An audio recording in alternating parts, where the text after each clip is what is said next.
Hello and welcome to the Daily Climate Show. Here's what's making the news today.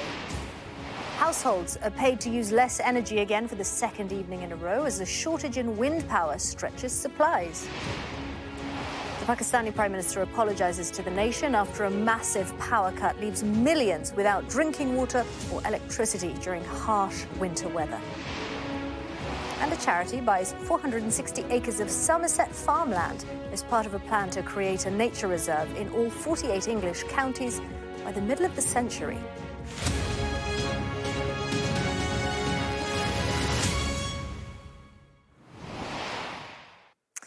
Hello and welcome to the Daily Climate Show, where we track the changes to our world and investigate some of the potential solutions to the climate crisis. Now, households will again be paid to reduce their electricity usage tonight as the National Grid warns of tighter than usual electricity supplies. The demand flexibility scheme will run between 4:30 and 6 this evening as recent cold weather and a lack of wind means generation from turbines has been limited. Our science and technology editor Tom Clark has been in Salford looking at how future smart homes could automatically reduce demand on the grid.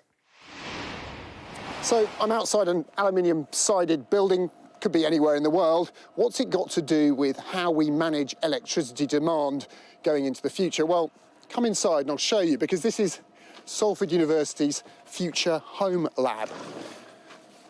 And inside, it's minus 15 degrees for starters, to simulate real-world conditions. And it's big enough to house 4 perfectly normal-looking semi-detached houses. These are built to the Future Homes standard of energy efficiency.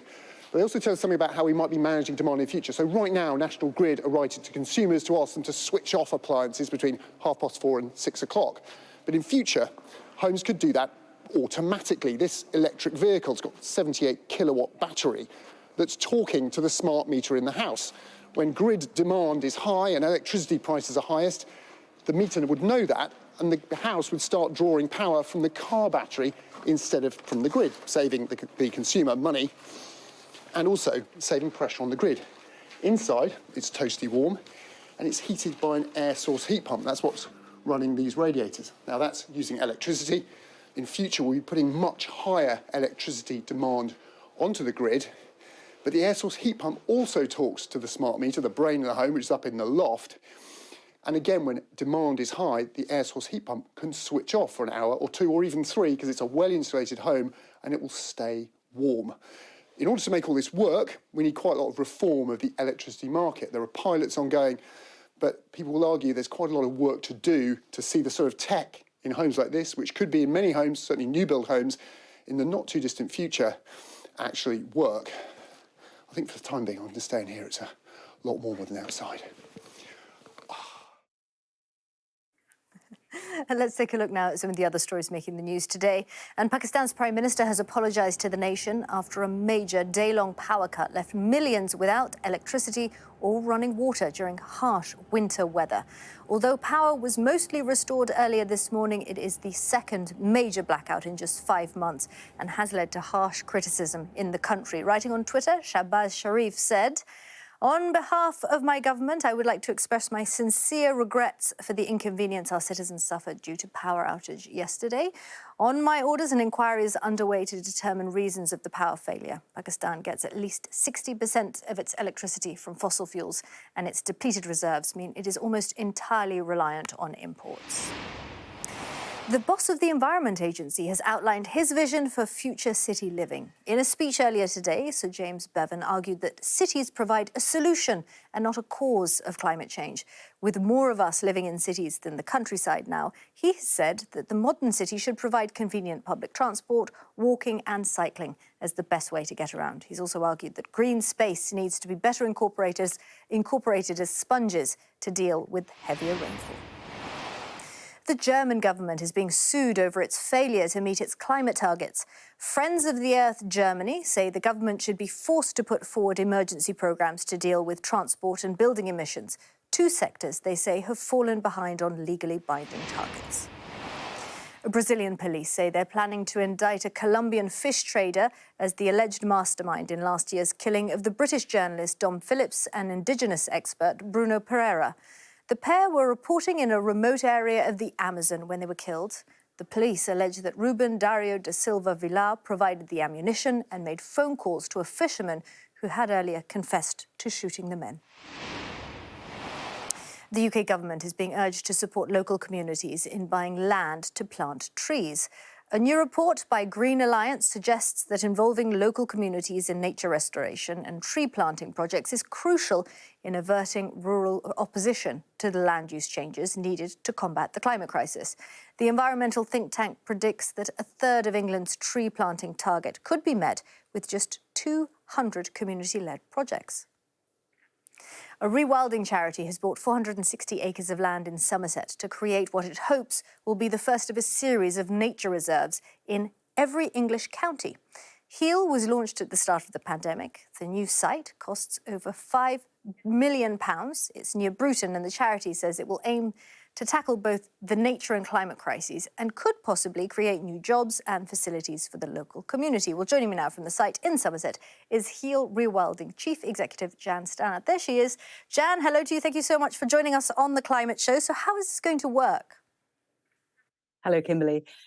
This is the first of our sites, and it will work by nature leading the recovery to support a quiet space for wildlife and to fight climate change in 4 ways. So rewilding, which is the method that's used to create this new nature reserve, helps with climate mitigation in 4 ways. So it's a really effective way of contributing to something that matters to all of us. Jen, what about the argument that quite a few make that actually what we need is more agricultural land and a focus on our long-term food security? Food security is obviously important to all of us. We're all in the food system. But one thing to consider is that if you look at how England as a country is doing in the world, and you take all of the countries and territories, we are in 234th place for the health of our nature, and that is languishing at the bottom. And we need to take action to address that. And if we put the site that we've bought in Somerset into context, there are 275,000 acres under agricultural use in Somerset, and this site is 0.07% of that. So it's a very, very small percentage. But what nature needs is sites of this scale that are peaceful, where nature can thrive, to act as a reservoir to allow wildlife to thrive there and then spread out into the land around it. It cost over £5 million, this project. Where did you get that money from? When we launched in March 2020, we knew as a new charity that we would be very unlikely to raise that much in donations in a short time. And we're in the middle of a crisis, both nature and climate. So to move quickly, we've been wonderfully supported by lots of people who've given us donations, but also by Triodos Bank UK and by Direct Line Group, who have both given us loans to enable us to acquire this site. And we will then be working over the coming years to pay down those loans and to begin to develop the site for nature and for certain numbers of visitors. And you have plans to roll this out more widely. How long is that going to take, and where are you planning to take this? So the next site is planned for the north of England. We wanted there to be balance across the country, and then after that we'll look at every county. And we've said 2050, 25,000 acres or so by 2050. So I'm in my mid-60s. I may not see that, but the reason it's a charity is so that that can continue. So yeah, middle of the century would be an amazing achievement, but sooner if we can get the backing. And what's the response been like from the local community of this current project? We've had 3 community events where we've met the local community. Last night we met about 70 people in the village hall. Before that we had an open morning. We've met our neighbours before we announced, and there's been incredible enthusiasm from lots of people. But as anywhere, there is a mixture of views. So some people who are from the farming community are understandably concerned about the change, but others are really welcoming. And so we're really pleased with all the messages of support that we've had. OK, Jan, thanks again for talking to us. Thank you very much. Right, now before we go, just a reminder that the Climate Show with Tom Heap is on Saturday and Sunday at 3:30 and 7:30. There you go. That's all from us today. We'll be back again at 3:30 tomorrow. See you then.